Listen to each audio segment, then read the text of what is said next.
Hi friends, welcome back to boss Adda channel. Pro kabaddi season 10 complete అయిపోయింది. And season 10లో Telugu Titans దారుణంగా ఓడిపోవడం అయితే జరిగింది. అండ్ ఆ తర్వాత వాళ్ళు ఫిక్స్ అయ్యారు చాలా పెద్ద ఎత్తున మార్పులు చేయాలని చెప్పి. అందుకోసం వెంటనే కోచ్ని అయితే మార్చారు, మీకు తెలుసు. అండ్ క్రిషన్ కుమార్ హూడా కొత్త హెడ్ కోచ్గా ఉన్నాడు. సో మీరు Telugu Titans and pro kabaddi fans అయితే వీడియోని లైక్ చేయండి. అండ్ తెలుగు టైటన్స్కి కెప్టెన్ ఎవరుంటే బాగుంటుంది నెక్స్ట్ టైం అనేది కామెంట్ చేయండి. అండ్ సబ్స్క్రైబ్ చేసుకోండి. కబడ్డీ సంబంధించిన అప్డేట్స్ అన్నీ ఇక్కడే ఉంటాయి. అండ్ ఇప్పుడు మనం వీడియోలోకి వెళ్ళినట్లయితే తెలుగు టైటన్స్ కెప్టెన్గా పవన్ కుమార్ షెరావత్ చేశాడు. అండ్ మిగతా ప్లేయర్స్ ఎవరు కూడా సరిగా లేకపోవడం వల్ల ఓడిపోయింది. మొత్తానికి పవన్ అయితే టాప్ 3 రైడర్గా ఉన్నాడు, కానీ సపోర్ట్ లేదు టీంలో.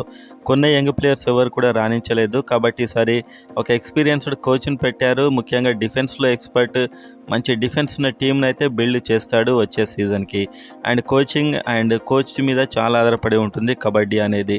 అండ్ కెప్టెన్ అంటే పవన్ కుమార్ షెరావత్ని ఒకవేళ ఎఫ్బిఎం కార్డ్ చేస్తే చెప్పలేం, లేకపోతే మాత్రం నవీన్ కుమార్ అయినా రావచ్చు. సో అది కోచ్ యొక్క ప్లానింగ్ మీద ఆధారపడి ఉంటుంది. కానీ ఇప్పుడు పెట్టినట్టు ఎక్కువ డబ్బు అయితే ఎవరికి పెట్టరు.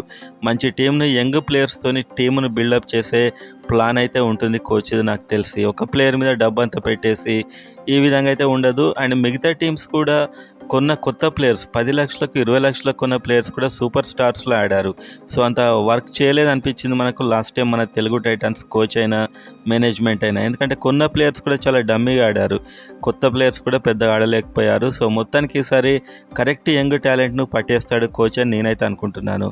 సో ఈ రిలీజ్ లిస్ట్ అయితే జూన్ వరకు వచ్చేస్తుంది. మార్చ్, ఏప్రిల్, మే ఇంకా 2 నెలల వరకు రిలీజ్ లిస్ట్ వచ్చేస్తుంది. ఆ లోపు ఇవన్నీ అబ్జర్వ్ చేసి ఆ రిలీజ్ ప్లేయర్స్ అండ్ కెప్టెన్ ఇవన్నీ ఫిక్స్ అవుతారు. జూలైలో కబడ్డీ యాక్షన్ అయితే ఉంటుంది, దాదాపు మినీ యాక్షనే ఉంటుంది. అండ్ దాని డీటెయిల్స్ అన్నీ నేను చెప్తూ ఉంటాను. సబ్స్క్రైబ్ చేసుకోండి. కబడ్డీ ఫ్యాన్స్కి ఇది ఒక పర్ఫెక్ట్ అడ్డా అని చెప్పొచ్చు అప్డేట్స్కి.